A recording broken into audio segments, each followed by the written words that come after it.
Alcas Production TV. Aleka Silembo, mama na ngaye, Aleka Silembo, Alcas TV, hein? Aleka Silembo Production. Balobi deux fois pour s'abonner massivement. Alcas Production TV avec Alain Kassilembo, les grands producteurs, les grands mayas. Suivez toujours. Les chaînes ils ont matissé, ils ont multiplié, donné un international. Alain Kassilembo, South Africa. Alain Kassilembo. Alain Kassilembo, South Africa. Alcas Production, Alain Kassilembo. Alain Kassilembo, South Africa. Alain Kassilembo. Plein de larmes, mon âme enflammée. Alcas Production. Alcas Production, Alain Kassilembo. Alcas Production TV. Alors abonnez-vous sur Alcas TV, Alcas TV pour toutes vos informations. Hein? Ce bobo landa, maramunion sur la nouvelle, il y a juste d'été, vous s'abonner dans Alcas TV, Alcas TV. Balobi, restez branchés sur Alcas TV, Alain Kassilembo.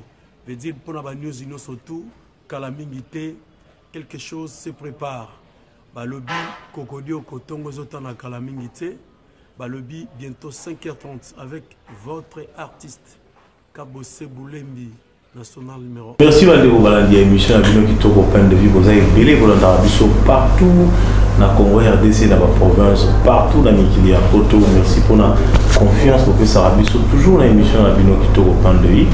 Nous allons rappeler de cette émission à Bino Kitoko et ça a été Bino Nyosoba dans Zambé pour vous en Bungi pour être Bozomba dans la merci la confiance na Bino Mbote Bisusu na Bino Nyosoba dans l'émission Kitoko au Pendo les Arabongo moi na Bino ndeko na Bino ya na Bino liki na Bino Yannick Yanguba toujours dans l'émission Kitoko au Pendo les longs de la mise en place de Bino toujours pour les inviter par les gaga répétitivement les longs dans un cérémonie de la Bino pasteur Paulin Chipanda l'église monene où ils allaient assez kaboubi à moi et à Mokuna y a Kambara Bongo et Tonga où ils allaient na Kauka na terrain wana na terrain à Kauka Bino Nyoso bozolanda bose pe la peut-être na la suggestion à pasteur tout l'andingue à répondre des questions mituna où en tout cas boy hésiter dans les cas na ACK vainqueur et pasteur Paulin Chipanda yende pour développer sujet où ils allaient sujet kitoko sujet makasi mingi bino bozana bandako au bout samara mingi au bout de la mingi la confusion on a quatre églises et tout les autres sujets ceux qui tombent les alliés la confusion dans des églises de vos hommes la salle d'Anzambe les micro internet et indi pasteur de l'église à indisi autour de Dokamba à indisi Sonic Kafuta à indisi toye baté biso ba Nzambe to sambela wapi to kokende wapi basali Nzambe nini ya solo o biso to sengeli ete to kini na etonga pona koyeba Nzambe ya solo aza wapi nde ya bongo ngawa bino ndeko na bino ya na bino liki na bino ya Niki Yanguba bazane sengo ya oyabela bino pasteur Paulin Chipanda église monene ACK vainqueur ndi on va na terrain wana ya Kauka ACK vainqueur so commune na terrain ya Kauka au mona ngo pancarte zo wana au kutana pasteur Paulin Chipanda yaza pasteur Moro il est simple c'est un jeune comme nous zande na bonzambe makasi lo na sepela na ngo pas pasteur azana bonzambe penda nzamba sala la mingi ngamo na zana ba témoignage na yango na banda ba mbote na yo pasteur Paulin mbote mon papa mbote papa Yannick Zamba Pamla Bino na sepela comme on est venu de sous. Merci l'homme de Dieu. C'est mon soir sur l'émission pour la Oline Saba na Nzambe Nyonso présentation moko na ba bande nyonso bazolanda yo mo pesa bango présentation claire et nette comme ça to lever la sujet qui to lever lelo la confusion dans des églises. Merci mon papa et loko ali bosso to pesi Nzambe merci denga permettre quand même tous à la nombre batu bazopem. Et en deuxième lieu, on a merci. Merci. Donc on quand même une opportunité. Il y a Batukolanda Bissona na banda bisika peut-être tout commenter. Mais dans la caméra na yo tout comment quand même bisika bande ko na bazali ko solo la peine na bango. Vraiment, kaka ndenge papa Yannick alobi, nazali pasteur Paulin Chipanda papa vainqueur, naza pasteur responsable ya ACK vainqueur, toujours na prince ya université numéro A61, soko comme juste na station ya Kaouk, otuni balakisa yo ACK vainqueur etani na université orthodoxe ndebisika mon papa toujours salé dans un comme ça. Donc moi question moi il y a une curiosité avant de nous sauver la mission. Pourquoi va bien encore papa vainqueur? Merci papa Yannick, c'est une bonne question. Chaque serviteur de Dieu azana ndenge nzamba zuela kaye. Ezana muntu mususu nzamba ko zuela ye na circonstance moko ou peut-être batu bandima kité. C'est par rapport ya li solo raconte ya muntu nzambe ezana li solo nzamba solo la kana muntu na ye et par rapport ya alliance wana pe muntu azo sala na nzambe nde bakosi nommer muntu na kombo wana biso bazo benga biso papa vainqueur par rapport ya bitumba tokutana kina ngona musala nzambe matukutana kina bitumba ya ozo trouver que soki nzamba intervenir te bako bengo pe pasteur te okoza la pe pasteur te au côté ya te mais malgré bitumba nyonso wana telemaki pour finir bisika batu balobaki ke boko komate kokoma na biso ya bisika wana nde lembo nzamba pesa ki lokola signe ya alliance ya musala toujours salela ye. C'est pour cela nous avons ACK vainqueur et nous avons aussi Komboya papa vainqueur. Papa vainqueur, ACK vainqueur na Kauka. Na Kauka. Oui, Kauka wana surtout au monde a bien à lingala Kauka ezabo Kauki. Mais qu'est-ce qui fait que les lots pasteurs au fond d'Aka na Kauka wana au maintenir depuis beaucoup d'années? Pour te dire ACK et Yaga wana ebele. Il y a Mokambina bino pasteur wa zali avec Mukuna. ACK ezalaka ebele. Les lots ezalaka susté. Mais secret d'avoir les années et sali que na commune à Kauka wana c'est comme si fondera ba église, c'est comme si ba église ezalaka soki wana il faut que église et comme à poussière atabandi ba yaki liboso. Mais bandimba aussi la kana okima mais secret na les années regarder ti les lots ici ka ozali na ACK Kauka. Tout bref papa Yannick, c'est un problème de l'alliance. Ce qu'on a une alliance na yo na Nzambe que alliance wana za transgressé te. Alliance est bien même na désert ma yekobima. Ishmael abima kina Agar ba comité na katia désert bisika ma yekozala te ma ya Abraham apesa ki bango esili mwana komi pembeni ya kufa. Mais lokola papa ya Ishmael azalaki na alliance na Nzambe. Alliance wana esalaki kebi misela Ishmael mai tina kati na désert. Tout ça c'est un problème de l'alliance. Muto azana alliance atabisika batu mususu ba yeshua ya ko échoué. Muto azana alliance c'est une personne où il faut porter distinction dans ma cambonion sozo sala. Beaucoup trouver qu'il va faire les choses mais qu'on a toujours l'accent moko ko banda ko tia différence entre aye na batu mususu. C'est pour cela la Bible zoloba que vous verrez de nouveau la différence entre ceux qui servent Dieu et ceux qui ne le servent pas. C'est un problème de l'alliance. Ce qui alliance na yo zabien ato bimina bazube ko dominer toujours. Merci beaucoup pasteur. Pasteur, un petit commentaire oui ça va découvrir Hollanda avant tout banda tout côté sujet na biso ezali ya lelo. La confusion dans des églises. Précisément dans Nzambe nyoso ba Hollanda yo que ba banda Hollanda yo na chaîne pour ba télévision na Congo Star Télévision précisément R ba Nzambe nyoso ba Hollanda yo pour balinga comme mingi sont à salle émission en tout cas. Toujours un appel, la réaction est toujours amigo précisé par l'héros par Hollanda parmi émission. Vraiment, je pense Congo Star Télévision, c'est ma chaîne. Congo Star Télévision, c'est ma maison. Vraiment, tous en Congo Star Télévision, chaque mardi, à partir déjà il y a 16h30, ce qui déjà 16h30 est cookie, qu'on a pété. Vendant la Congo Star Télévision au Hollanda. Émission temps de réflexion avec Papa Vainqueur et aussi le mercredi à partir de 23h30 il y a un responsable mécanicien Moutoufoy Zonga on doit comprendre déjà et le connaît n'a ça la province c'est-à-dire 23h30 bien aimé ce qu'on vendit déjà dans Congo Star Télévision au Hollanda temps de réflexion avec Papa Vainqueur, c'est-à-dire chaque mardi chaque mercredi. Mardi 16h30 et mercredi 23h30. Merci beaucoup, pasteur. On va dire il y a sujet la confusion dans des églises. Oui, bah église est belle, les lots, tout ça, au Lukanza, il y a solo wapi, au Sambela wapi, pasteur, il y a solo nani, Mokambi, il y a solo nani, mais il y a moto pour poser ce sujet exact. Tout le monde dans les réseaux sociaux, Ninutiko Nginda, pasteur Denis Lessi, Dono Kamba, Sony Kafuta, pasteur Belé, tout le monde a Marcelo Tounasi, a aussi qu'on dégradé l'église catholique, à l'objet de la salle d'attente pour qu'il y ait fait. Tout le monde a dit sous Abbé, il y a l'église catholique qui a répondu que l'église où il y a pasteur Marcelo, et ça l'église à diable. Et ça l'église moko azana nous convertit.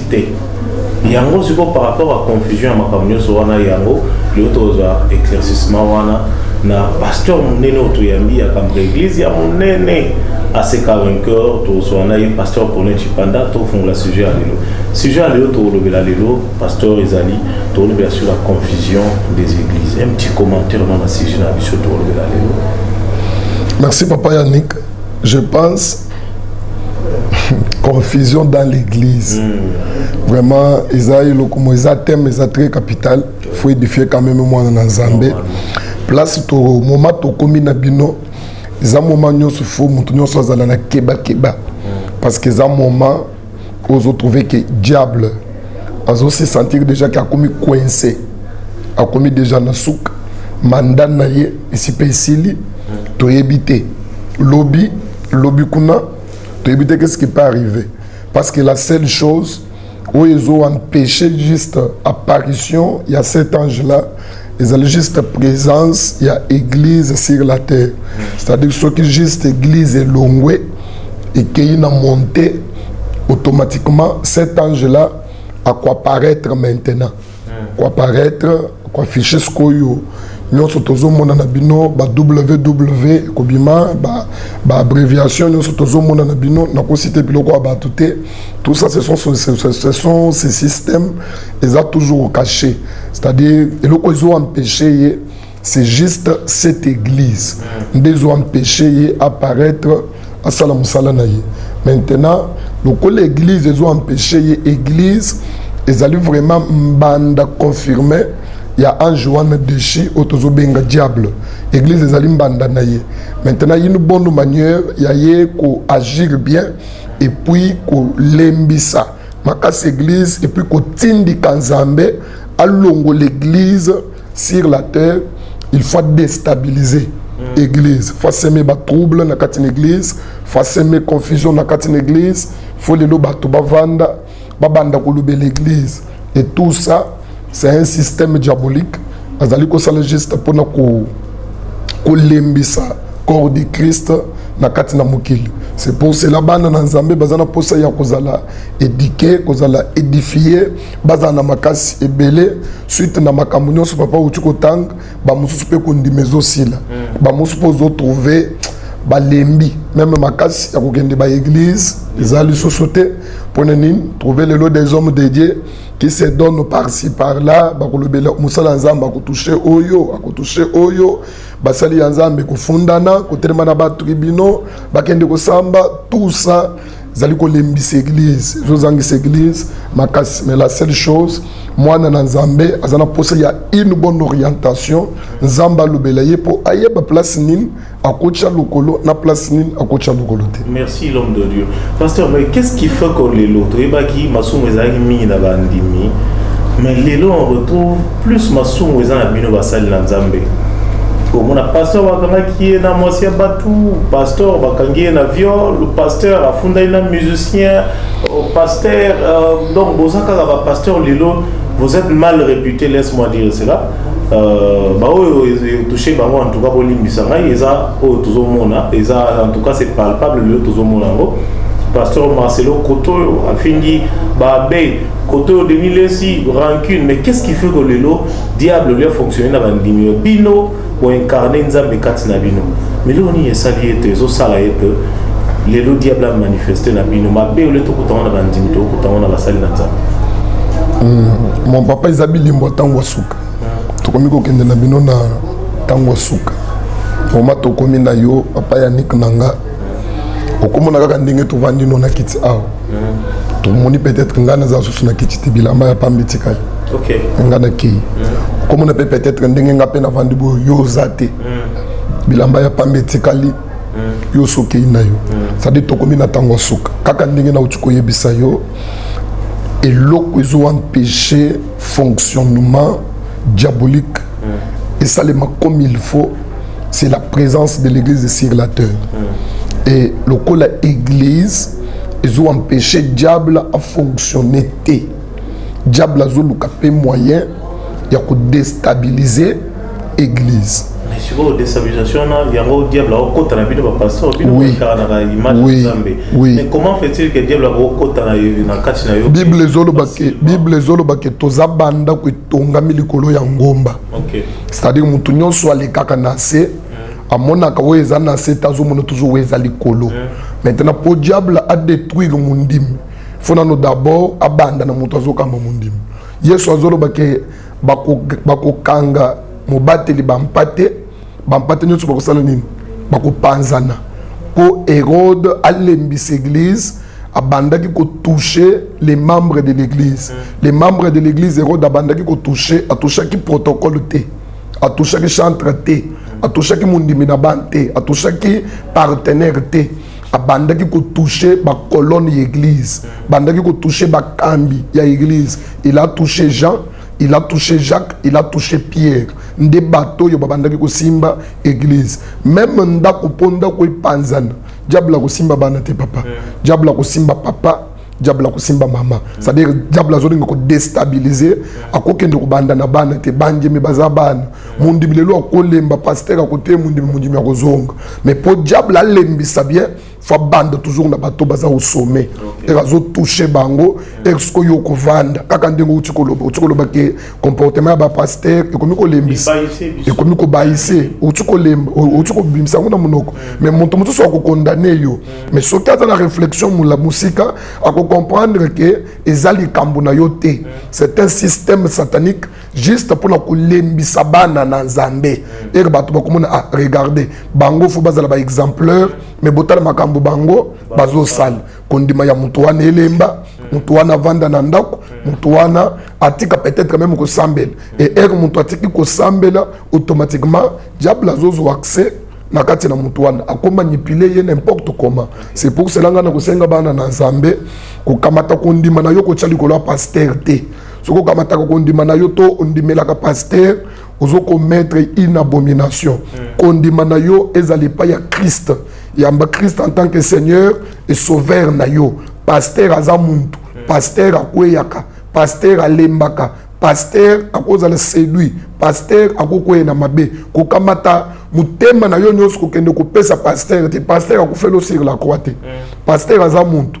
Ndenge zamba bengiye lobi pe zamba koki ko benga pe mutu mususu pasteur wana longwe mutu na continuer mission. Est-ce que église Marcelon da bande église c'est ça sango nda bande église évêque nda bande église église banda ezaki na bakolo ango Pierre ba kambe église atike église ekufote et Pierre bande ko kamba yo ndimaki na vino ke Marcelon akobim yo ndimaki ke évêque akobim yo ndimaki ke même basango bakozala. Église c'est un corps mystérieux. Église bakbundisa kangote église batelemela kangote église pasteur akoleka mais église ekoleka te. OK, donc cela veut dire na ndingo uti koloba que oya na église mais ko tala pasteur te sambela ka nzambe oyozo sambela. C'est un conseil que moi je peux donner aux enfants de Dieu. Ko kamata ko ndima na yo ko peut pas pasteur te. Est-ce que la délivrance n'y a surtout tout le monde à kawa pasteur azala mabe azala kata masumu azala kata debauche mais acheli moto liboko pe. Mon papa, la force de l'église, ce n'est pas la délivrance. La force de l'église, ce n'est pas la délivrance. Attends, yo so monate, mon oiseau be le malade, bah qui n'est pas nganga. Nganga simbi malade ici. Yo so monate, azo botate, bah qui na ina mai. Bah beleli bilima ya mai ici, bazu mwana na bazu elima na mai. Et quand tu montes na libom, kende pas bangala. Oko trouvango kende na Brazzaville oko trouvango trouver parents zo biso ke mwana na ngayo auta na mai bazwa pe moi c'est un cas na sina sambela na Brazzaville ya retrouvé que moi ça bandaki ko botate ba keye panganga kisi akei na maya sali bitile ki le tie sili moi si azui pezem et razuzemi moi na botami bazui moi na baki babwaki moi na mai toute la journée ko banda tongo tupoko moi na ya bébé bazui moi na baki nene non ce sont des gens mystérieux ce sont des gens mystérieux bakamati moi na baki na ye babwaki na mai nganga sali cérémonie parce que alobaki déjà que era kozwazem aboti moi na wana boya na ye ba yezu baboti pe moi na bazui moi na baki na moi et panganga mama na papa basali nganga sengele kai bisa bango basal bazui moi na bapesi nganga zuni moi na abwaki na mai moi na kuti na mai ko banda tongo 17 heures. Namai a wapi. Namai il y a tout un monde dans kati namai.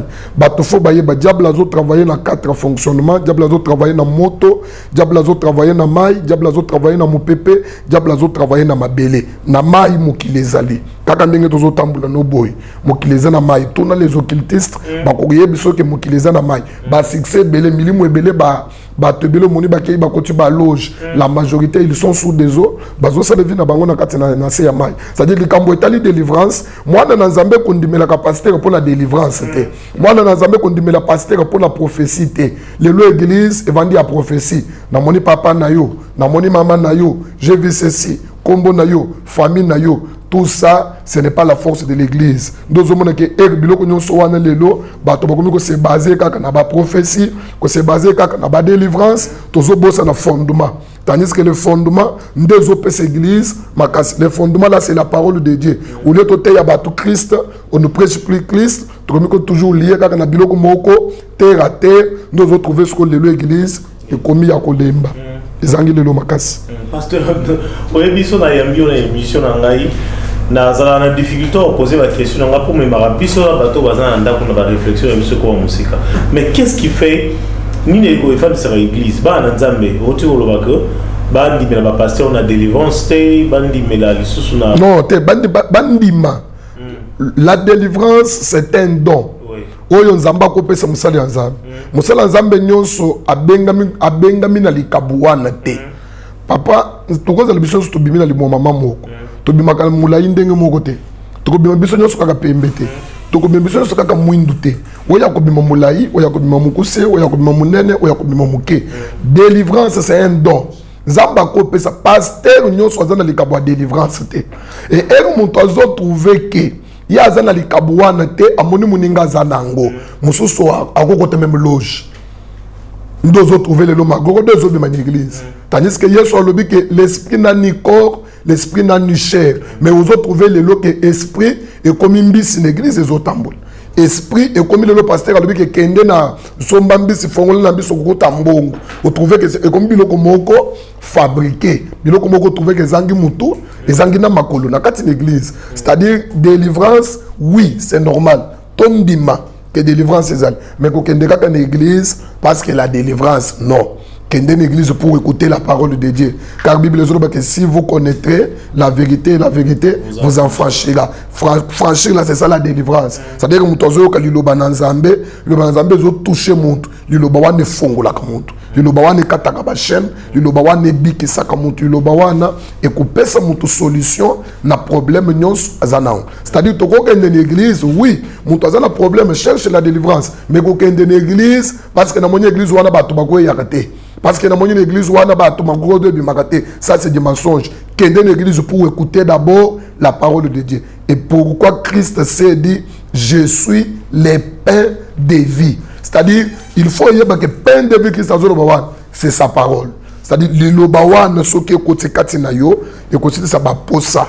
Ya makamunyo soza na liloba wane kataka chaîne liloba wane benga kana bozalisan eloko ekoza la te katina muntu liloba wana ekosala ke muntu azobela lobiabi kisam liloba wane ekosala ke lobami muntu abandaki ko tambola te atamboli sur place. Je vous donne un exemple. Soko tangi na mukanda ya Jean chapitre 5 verset 1. Bible zolo ba ke Yesu azokoma na mai moko ba bengi yango na hébreu Bethesda.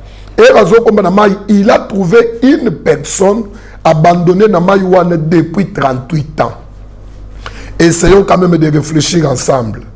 mon to abandonné nassé papa Yannick 38 ans condition ya nzoto na yeko zala ndenge nini aza plus que mon to azobele sida oyo même peut-être pas na dimité que sida comme mon to na maladie 38 ans ya mon to alali kaka nassé 38 ans moyen à télémézate non na dimité ça dit maladie wana le kaka na sida mais tala que mon to na zala ki na makasi ya komibwaka na maïté azaki na makasi ko effectuer mouvement té mais elle a coutani avec le pain de vie Bible les autres que Yesu azo yebisa veux-tu être guéri alors bi maître na zana mutoko boka na maïté lilo bebimi prends ton lit et marche et lilo bebimi mon to banda ki ko sala mouvement té mais azui makasi ta ko kamata mbeto ko tchana mapeka c'est-à-dire la seule chose il faut croire à la parole de Dieu mon to ya zone dimbele lilo bananzambe bien aimé azali kolo ya nyonso aleki mon tozo salé la ba huile d'olive aleki mon tozo salé la ba chapelet aleki mon tozo salé la mungwa aleki mon tozo salé le biloko moko ba bougie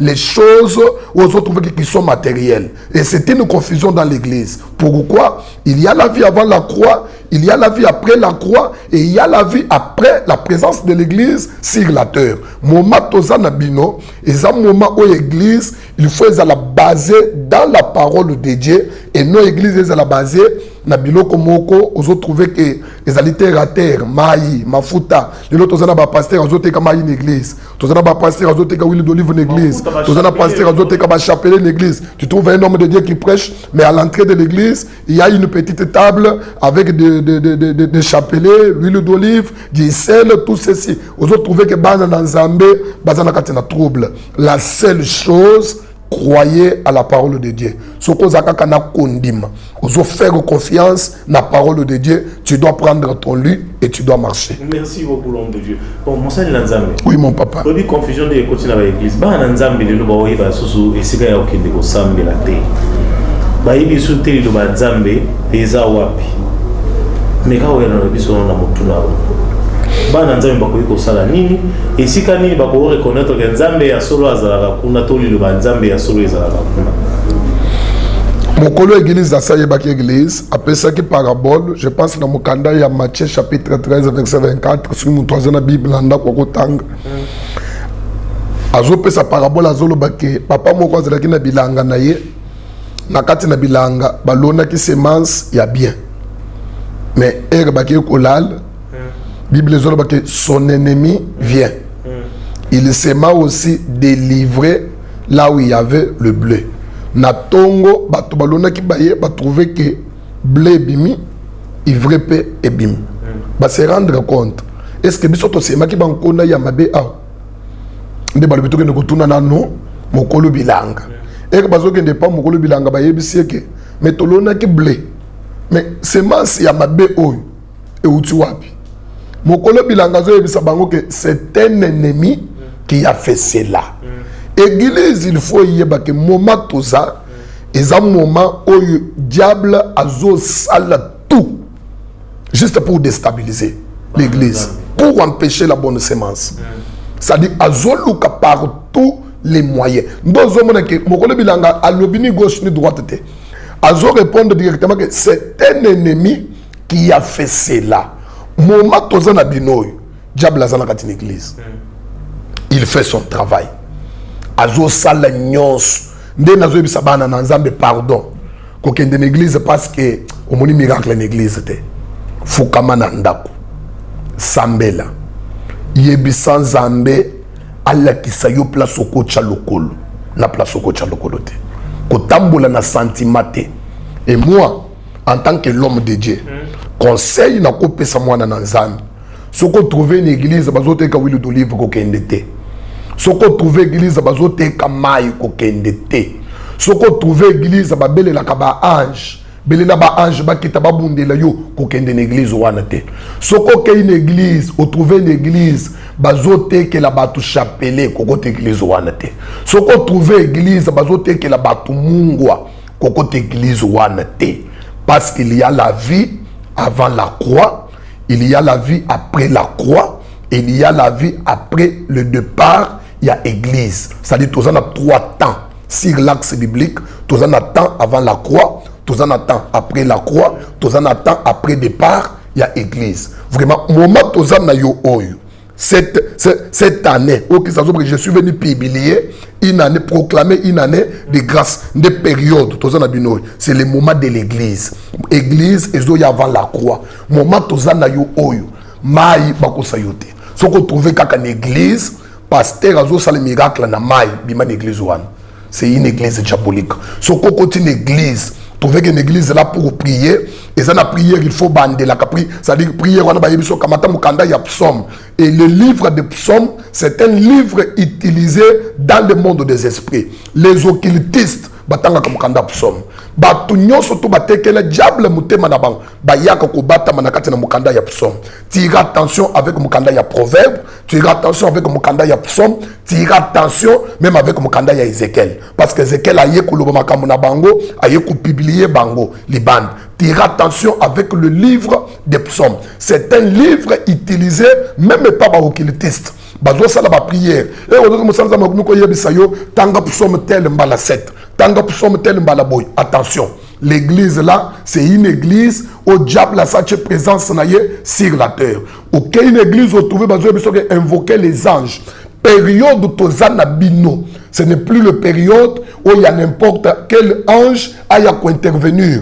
Nous avons seul ange qui est l'ange de l'Éternel. Et quand on parle de l'ange de l'Éternel, on parle de Christ lui-même. Tozana tante yawo belele Michael. Fonctionnement ya Michael les athées. Michael a cause musala ya Michael et souka juste sur la croix. Et taka yo somate sur la croix a bloqué déjà le fonctionnement nyos ya ba Michael. Et musala ya Michael et kozonga lisusu juste à la montée de l'église. Et l'église zo matin l'ange déchu aya se filtrer dans cortège à l'église. En matière de colo à cause de la sans habit de noces. Ndesko Bible zo lobake mon côté à Koueden Zambé, Kaka Mikaël. Ndebisika Mikaël, Zamba kopé sa ordre par Mikaël, Azolobake, prenez-lui et jetez-lui dans les ténèbres du dehors. De place, ange, archange Mikaël, à Koya pour intervenir le sous Bako Sayote. Que moment tozana bino oy et za moment yakeo sambelela belela ange tel belela ange tel, ce sont des prières des occultistes. Ce n'est pas la prière d'un enfant de Dieu. Nous avons qu'un seul ange, c'est notre Seigneur Jésus-Christ. C'est celui-là qui est appelé l'ange de l'Éternel. Raison pour laquelle la Bible nous dit l'ange de l'Éternel campe tout autour de ceux qui le craignent. C'est-à-dire il est là. Il campe tout autour de moi. Il me protège, il combat pour moi, il intercède pour moi. Cet ange-là, il est là. C'est Christ lui-même. C'est-à-dire, quand une église, on trouve église comme une application. Il y a des pasteurs, mon papa. L'église, ils ont un trouble, il faut comprendre. Diable a tellement un point, il a menacé l'église. Bana Nazambe, Bazara Naboyebi. Nazo peut ce exemple. Et ça, moi, je suis na yambi. Moi, je suis menacé na mari de nuit. Azamouyans, chez eux, dans un système de Kinchudi, où ils sont pas na bango. Bandeko, moi, je suis toutefois menacé na mari de nuit. Mais il y a une femme mariée. A combien pas pasteur? Pasteur, azo yebise que pour mari de nuit, wana kende, il faut ngayi na kamata huile d'olive. Veuillez m'excuser, c'est un enseignement par rapport à ce que je singa na kamata huile d'olive, na pakola, na zoto na ngaya ki mobile, na sangana na yo. Soki na sangani na yo, huile d'olive oye tikali na kati na zoto na yo, et soko mobile wana koya bokutani na ye, mobile wana kokufu. Et moi ça qui a eu le même problème, sans le savoir. C'est-à-dire, aux autres, que les lois église, et comme une place où le diable a eu colonne ça. C'est pour cela que mon père spirituel m'avait donné ses conseils. Kende Nabar, au Kobika longtemps. Nabar, au Kota, au moins si Andumba. Nabar, au Koyeba qui est oyo criminel. Nabar, au Koyeba qui est oyo mouyib. Mais l'église, au Koyeba l'Andumba wati. Ça t'est arrivé aussi au Kende Nabar, au Kota na boîte. Papa Yannick, na yebi bar ezalaka. Na yebi pe boîte de nuit ezali. Mais natika ko kota na biloko wana te. Na bandi ko salela nzambe depuis na âge de 9 ans. Mazo salela nzambe nazo la l'église, c'est un témoignage.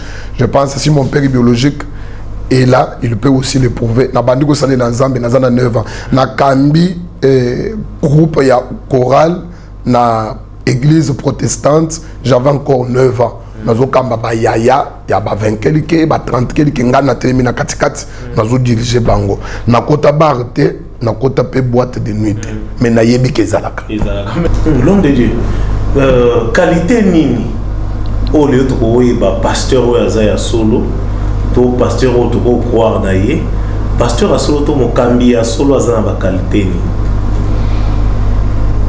il y a beaucoup de fois à l'exemplaire. OK. Il y a Oyazo Sal. Tokoyebela bango na mbuma na misala. Vous trouvez que comme on dit, on reconnaît l'arbre par ses fruits. Oui. Ouais. Je pense Matthieu chapitre 7 verset 7. Ceux qui ont tangi dans la catégorie, il y a un bon serviteur de Dieu. Moi na nzambe tokoyebela ye na misala na ye. Na makambo azo sala. Vous trouvez qu'une église, place à zote, il y a battu le loba. Babylone, nous sommes tous les Vous trouvez qu'il est là, il présente Jésus-Christ. Il ne parle pas de Jésus, parce qu'il y a plusieurs Jésus. Mais nous parlons de Jésus-Christ. Paul a dit, si je parle de Christ, je parle de Christ crucifié. C'est celui-là que nous présentons à l'église. C'est-à-dire, à Zamonto, vous trouvez qu'il parle de Jésus. Il présente Christ en tant que Seigneur et Sauveur. Il n'est pas là pour nous koyebisa batu biloko moko ezangi tina pour nous aller à présenter batu soit présenter batu mai, présenter batu huile d'olive, présenter batu chapelet. Non, il est là, il présente Christ car Christ est tout. Il est la résurrection, il est le pain de vie, il est le bon berger, il est la porte, il est le livre scellé, il est il est l'homme de Jésus, c'est-à-dire il est tout, Christ est tout. C'est-à-dire ce que quand mon toit n'a présenté bateau Christ sans huile d'olive, sans maïs, sans bisala salagnon sur bozo yebawana, côté ça bateau na makolo, là ça bateau ba robe moko boye. Vraiment c'est celui-là qui est un homme de Dieu. Pour y belé quand on a misala naie. Baba oh ne so balait ça bateau ba robe ba kuyana ba mungu ba za nzambe te. Tinika ya nzambe, tinika ya musala nzambe après la croix ezate. Ya que pour un pasteur athée, il faut une robe noire. Ce sont des choses des occultistes. Là, permettez-moi de le dire. C'est pour cela que je vous ai dit, il y a une vie avant la croix. C'est pour cela que hier soyaki akutaki batonakati na ba système nakati na ba rythme. C'est pour cela que vous trouvez que hier pas comment quelque part et razo sambe le moto bandai comme na takamate soy abwaki na se asangisi na zelo ache moto na miso. C'est une vie avant la croix. Il parle, Christ était venu pour accomplir. Nous avons trouvé que si Maya Yesu, prophète des nations, à la sauté. Oh, moi je suis le prophète des nations.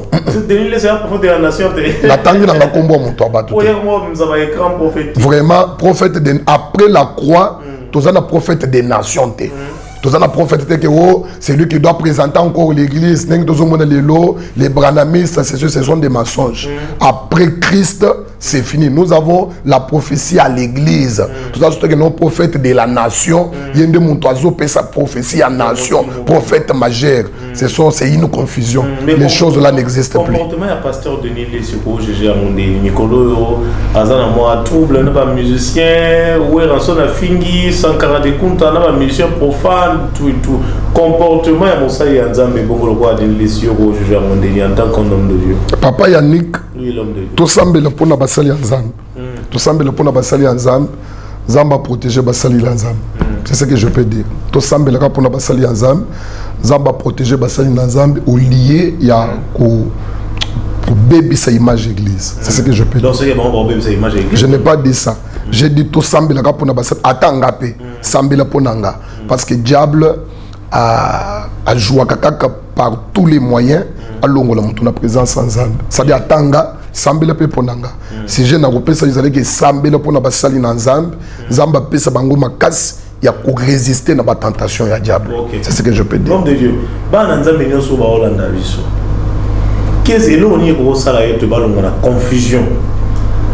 Ya oyeba que oyaza mosali nanzambe ya solo, oyaza ya solo te, et l'on y ko sala.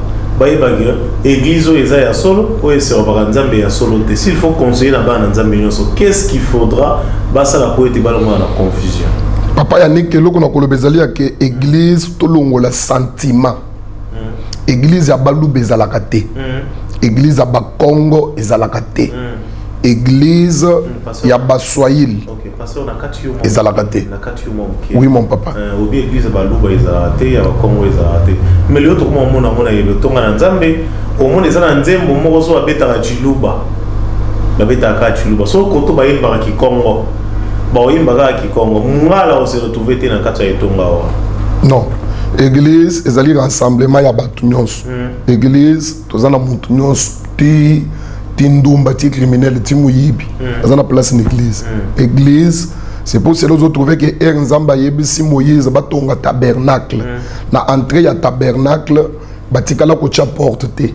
Ezala ki na rideau. Rideau pourquoi? Et faciliter handicapé. Aye azana maboko te. Mais aye kaka mitoti na rideau wana akoti. Ata soso akoya, soso ayebi ko fongola porte te. Et soso akoya akoti na ye. Église eza place ya mutu nyonso. Tout ce fois en église. Église ya bakongo, ya bangala, ya baswahili ezate. Église ya français na ya chiluba ezalaka pete. Bana na nzambe batikande sentiment. Bato bazo sambela oulié ba sambela en esprit mais bazo sambela lelo avec les sentiments parce que église wana ezande konanga muluba ngana lingaka chiluba. Église wana ezande konanga mukongo. Église wana pasteur wana lobaka français bien. Pasteur wana te ya kaba marié bien. Non, on n'a pas besoin ya pasteur ate ya bato ba marié mais tozana posa pasteur a présenter bato Christ. C'est-à-dire l'église c'est un corps de Christ. Et une bonne église papa nanga il faut pas présenter ka bato Yesu. Ce qu'on trouve que sambela ka pona sentiment, ko sambela no pona sentiment te. Il y a pas que pasteur alobaka français. Non, bato lelo bazo s'aimer ba trouble lelo l'église. Ce qu'on landeli bango bien ce sont des lettrés, les gens qui ont étudié, bazana ba titre académique, ba lobaka pe français na bango bien. Mais ce sont te nde bazo s'aimer trouble na kati l'église. Ko tambula na sentiment te. Ko kende l'église pona sentiment te. Ko kende l'église parce que boyebani na pasteur ou bien botanga na pasteur, boumela na pasteur. Non, sambela Saint-Esprit est guidé au place au kocha lokolo na place au kocha lokolo te. Ngai en tant que musali na nzambe OK église pasteur azo finga ba pasteur mususu ye vina yeka ko finga ka bato micro na yeka ko exposer ka bulumbu ya ba pasteur mususu ko kende église wana te ko kende église to trouver bazo tekela bato ba mai ba huile d'olive pasteur azo te na chair na bouteille ya mai. C'est une église des occultistes. Ce n'est pas une bonne église au moins na nzambe faut que ndeko chamba kol kende une église au trouver pasteur a simbi bible na loboko na yaza na gourmette te na loboko na yaza na chapelet te na kingo na yaza na chaînette te. Il présente batou Christ. C'est celui-là qui est un homme de Dieu. Montozo trouva zakana bak na musap bak wani ya musalenini yesu ala tabak yesu ala ta chaînette na kingo na ye. Est-ce que na moment na bango oh ezalaka te yesu ala tabak ya pasteur ala ta chaînette ta la chaînette mune na fongoleli bato ba bouton atiki tolo na ye tolo wana eza ya mwasi na ye eza ya bana nzambe bavandi wana te papa. Je pense na kosuka wana. L'homme de Dieu avant de conclure là tout le monde mutuna moko. Pasteur mais elo on y ça que bino nyo so pasteur mais pas ACK il y a porte mokuna.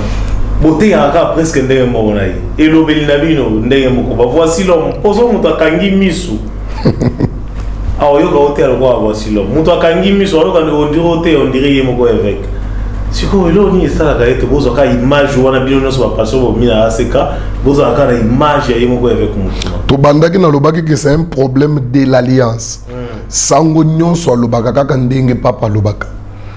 Soko keyo trouver ndenge papa alobaka. Eza ndenge sango ya Congo koloba, eza ndenge sango ya Brazzaville akoloba, eza ndenge sango Côte d'Ivoire akoloba. ACK c'est une communauté où ils a dirigé na évêque Pascal Mukuna, notre papa que je salue aussi en passant. Vraiment azan alliance à Sali Nzambe, selon alliance na ye ozo trouver que chaque pasteur parce que soko ke même plus loin. Zambazo yebisa Josué que je serai avec toi comme j'ai été avec Moïse, mon serviteur. Ma bengi Josué, asala musala na Josué. Mazo yebisa Josué que je serai avec toi comme j'ai été avec Moïse, mon serviteur. C'est-à-dire la manière Moïse a reçu des manières yo pour faire. Oui, merci beaucoup l'homme de Dieu. Comme pratiquement dans ce cas, s'il faut édifier, la confusion dans des églises. Si on veut édifier en comme mot, et puis au PCI bananza minoso balandio contact na yo au rappeler sous adresse au toloba pour bandeko ba au balandi biso peut-être na katikati comme ça na okabwana. Merci mon papa. Je pense nazote ya libota na Nzambe. Malgré tout ce qui se passe, malgré la confusion qui est dans l'église, diable a causé mon touté. Parce que ils ont musala et c'est seulement pour cette église. Donc l'église c'est pour cela que cette église 4 choses. Cette église os, cette église chair, cette église peau, cette église sang. Ces 4 provisions, ils ont qui pour nous assurer course à l'église sur la terre. L'église ils la protéger, malgré c'est un corps où ils sont faibles, ça va mais cette église chaque jour à renouveler la bonté sur son église.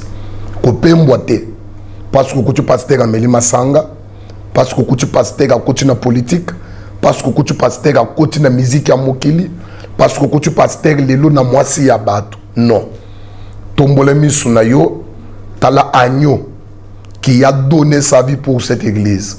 Quand la pasteur qu'on compte lui que la pasteur pasteur c'est un homme, mais il est appelé de Dieu, considéré comme un serviteur de Dieu.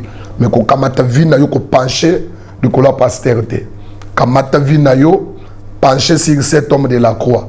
C'est lui qui a donné sa vie pour que cette église puisse exister. Qu'on se confie dans mon touté. Pasteur a coué, ce n'est pas ton problème. Pasteur a échoué, ce n'est pas ton problème. Bakanga pasteur na moi, ce n'est pas ton problème. Pasteur a mis la masanga, ce n'est pas ton problème. Ba Pierre, bakamba église au Batika. Ba Jean bakamba église au Batika. Paul ayaka akamba église au Paul akenda, mais église au kufite. Mokolo église, il a donné sa provision pour cette église. Diable a sala nyon soiseau sale. A côté kala ko gagner amate na kati l'église. Car kombo na yo et c'est comme maman na beaucoup ya bomoi depuis la fondation du monde. Bible dit qu'il y a eu un agneau qui a été immolé. Cet agneau là, c'est Christ. Oko chouete, oko telenganate, oko tulate, ba côté kala pe ko chola yote. Pe sans ambe confiance, persévérer dans zela yanzambe, bientôt nous serons tous couronnés. Bientôt tokozasuna mokilo yote. Nyonso tozo mona et le belabino et pesabino quand même quelque chose. Mon numéro c'est 081. Osana pour ça papa vainqueur. Je pense chaque jeudi je reçois, je suis à l'église à partir déjà il y a 10h, 14h30. Dans un qu'il y a combat. À partir il y a 12h, je reçois, il y a la consultation prophétique. Osana problème les autres ongisayo, osana les cambozo dérangé yo yaka, je vais te recevoir. Au collègue na prophétie na ba différents prophètes, ngamoko pe na ko yamba yo na ko consulter yo ya ofele. Ba ko teke lo maité, ba ko sengo mbongo te pona yamba yo et chaque jeudi à partir il y a 15h30 Tolo na biso qui t'a canassé, bien aimé tu 20h. Vraiment, aux pour ça, papa vainqueur, mon numéro c'est plus 243 81 67 441. Plus 243 81 67 441. Numéro aneza numéro ya papa vainqueur. Soko benginga na koyambayo sans problème. Église, ezali ACK vainqueur. Toujours Monsieur Prince, il y a université numéro 161, quartier Yakauka, commune Yakalam. Ce qui est juste la station Yakauka, tout n'a pas la kisayo ACK vainqueur et talanina université orthodoxe. Et ça place à Kobunga, juste à 10 mètres aux anakat, il y a église. Numéro papa vainqueur plus 243 81 67 97 441. Zamba Pambolebe. Merci beaucoup l'homme de Dieu, merci beaucoup. Je pense que édifié par Nzambe Union en tout cas, message na yo pesi et sali biso Union sona bandeko bazana simaruji et sali bango kitoko makasi balende Nzambe. Ba Nzambe Union so comme na suka et Zaki Bongo invité dans la lelo Zaki pasteur Paulin Chipanda ya ACK encore ndinga otukoloba que église za ACK Kauka. Na ACK église ali ACK vainqueur et ça na terrain à Kauka tout justement en face il y a terrain il y a université orthodoxe boya wana en tout cas ebele ba o nyoso o bosepeli na parole ya pasteur bozanga te kolanda kay na même chaîne la Congo Star Télévision alekaka awa chaque mardi de 16h30 à 17h45 ba na nzambe bozala wana ebele mercredi encore alekaka na 23h30 10h15 bien ba na nzambe nyoso en tout cas bon manqué te ya olanda pasteur so bozana poso ya contacter ya uti kopesa numéro soit obingi na numéro na ngai o eza wana na bas ya vos petits écrans na opesa bino numéro ya pasteur. Merci beaucoup na confiance na fidélité bopesa biso na émission ya bino kitoko Point de Vue. Je pense to monani na numéro ya sika. Bye bye.